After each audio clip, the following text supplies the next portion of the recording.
Will you? Why don't you listen to me?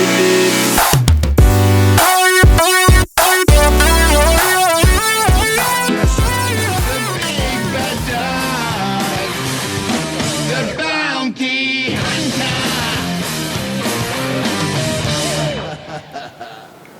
Okay, so we're making this quick video just as kind of a disclaimer to my Dog the Bounty Hunter video. I've had a lot of people hit me up talking about, oh, you're going to release that, you're going to do this and that. What about his racist stuff? All of these things. And I just want to put a disclaimer. Whatever he says in the interview, whatever his political views are, that's separate from me and my camera person, assistant.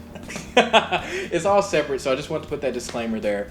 And from my interview with him, he's a genuinely nice guy. Wouldn't you think? Like he was respectable. He was a nice guy. He was like you could feel energy from people, and I didn't feel anything negative from him. Like I came into it, he was just a nice guy and everything. And then at the end of the interview, that's when he said something to my cousin. And have you heard anything about what Dog did in the past? No, I didn't know anything about Dog the Bounty Hunter. Yeah. So yeah, here goes the interview, and tell me what you think about it. And then at the end, you'll see or hear whatever he told my cousin. But she cut the camera, so all I got is audio of that. Just tell me what you think.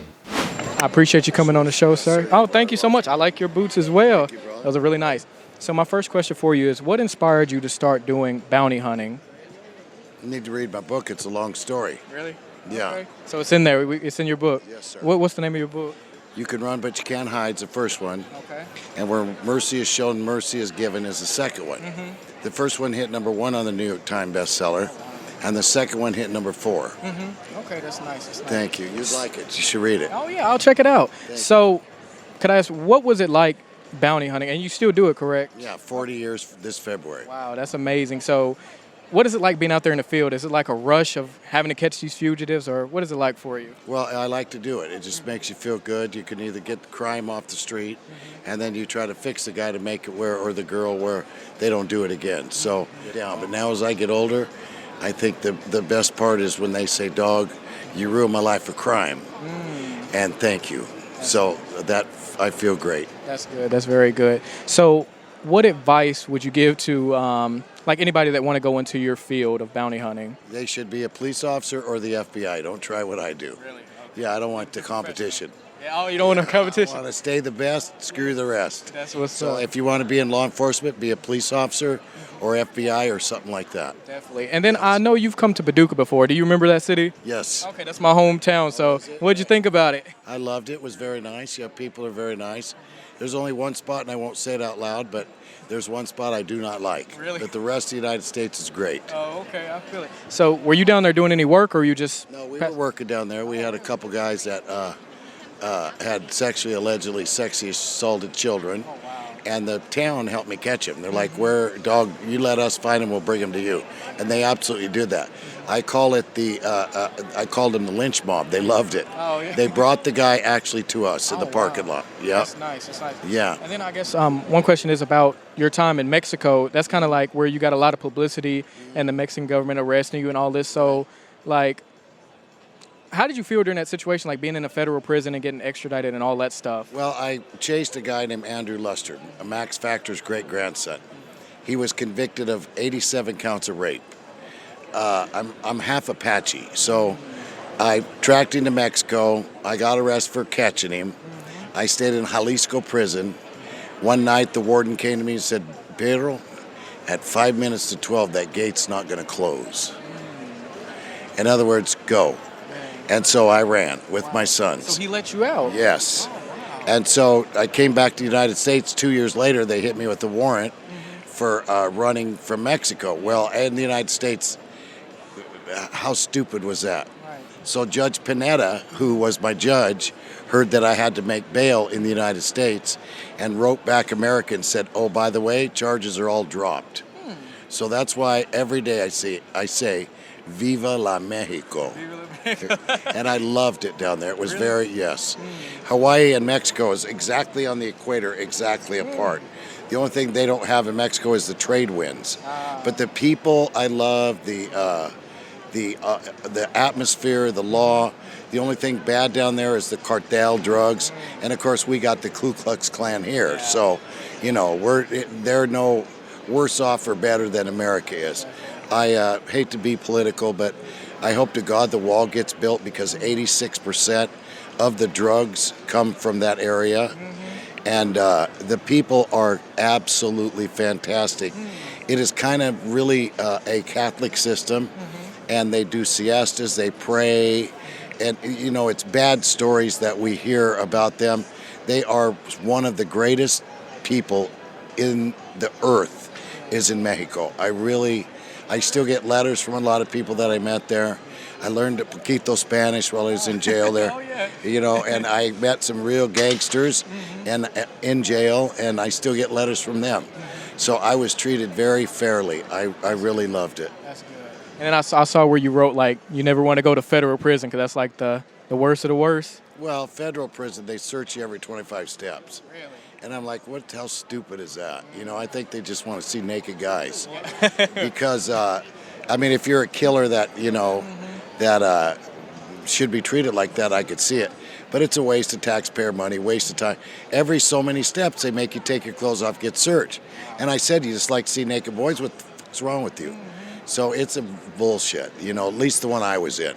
Now, other ones, I guess, are different, but what a waste of taxpayer money. I think that really wraps up my questions for you. I appreciate you coming on. Appreciate you. Yes, Stay sir. in touch with me, please. Thank you, honey. Thank you. Thank you. Appreciate it.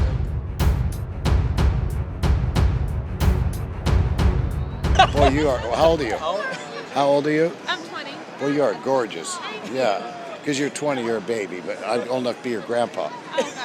My grandkids are 20, some of them. Oh. But yeah, very gorgeous. Handsome guy yourself, brother. Thank you so Aloha. much. Thank you so much. sir. Have a good day. So, what did you think about that? He complimented you, said you're a real beautiful girl and everything. So. Oh, I was flattered. I thought he was very nice. He was a very nice guy, and he complimented me. He said I was beautiful, and I usually don't hear that from a lot of older guys. And I thought he said he was old enough to be your granddaddy, though. He did say he was old enough to be my granddaddy, and I don't know how to feel about that. But I do think that the compliment was nice. He was just like, "Oh my gosh, you're so beautiful. You're so beautiful," and that was nice to hear from Dog the Bounty Hunter. So, and what you don't know is in the past, apparently his his son was dating a black girl, and he had a phone conversation with him where he was like, "Oh, we say and he said the N-word fully. He said, we say the N-word around here. You can't be bringing around here this and that." And he said that word a couple times. But what do you think about that? What do you think? I just think someone of his race shouldn't say the N-word. It just shouldn't happen. That's my opinion. Yeah, but would you think that he's like, she didn't know nothing about it, so did you even feel like... No, I didn't get that from him. Because he was, making googly eyes at me, and he complimented me more than once. He kept repeating, "You are so beautiful." He did a lot. "Oh my gosh, you are beautiful." Yeah. He kept saying that. So I just and he said felt I was like handsome. he was genuine. Yeah. Well, we're talking about me. Yeah. So I feel like he was genuine when he said that. So even if he made comments like that before, it shouldn't have happened, but my experience was not like that. Mm-hmm.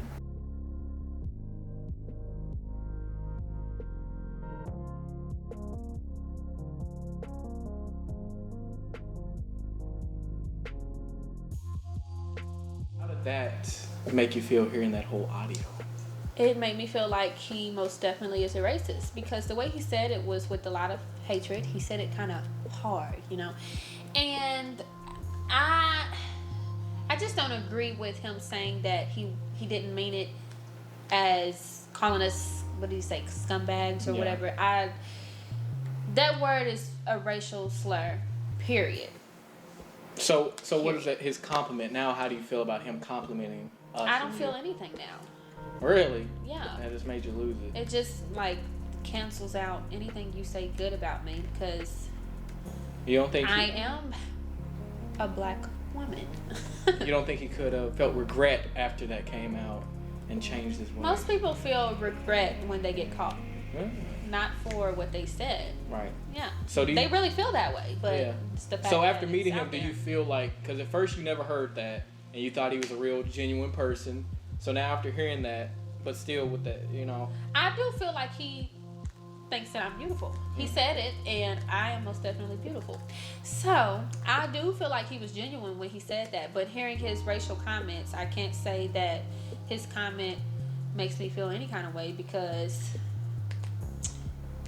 you're making, saying racial slurs. It doesn't, yeah. All right.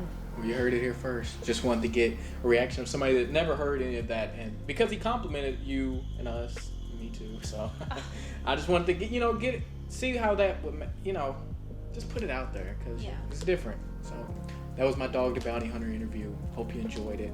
He was a good guy in person, but everybody makes mistakes in the past. But I'm not taking up for him at all. Everybody makes mistakes in the past, but when you say something like that, that's what you really feel. You know what I'm saying? That's what you really feel inside, or else you wouldn't have said it. That's not in my heart, so I'm never going to say a racial slur. I don't know if he apologized to the public, but even if he has signs of being remorseful, you still said it. And if it comes out of your mouth, that's what's in your heart. You've been thinking that all along. That's what you really feel about us, which is fine. I'm loved by God. Well, yeah, you heard it here first. If you have any comments, just comment below. Say what you think about the whole thing. You can call me an Uncle Tom all you want. I'm ready for comments like that. I know people are probably going to talk about me for interviewing. I have people talking about me for doing the interview with them, but it's cool. Say, well, yeah, they probably would, because you did the interview. Yeah. And you already knew that he had made those comments. It's just an interview. Right. Just asked a few questions. And we got to know him a little bit. And, it went well. He complimented me, said I was beautiful. But it doesn't erase the other stuff. Period.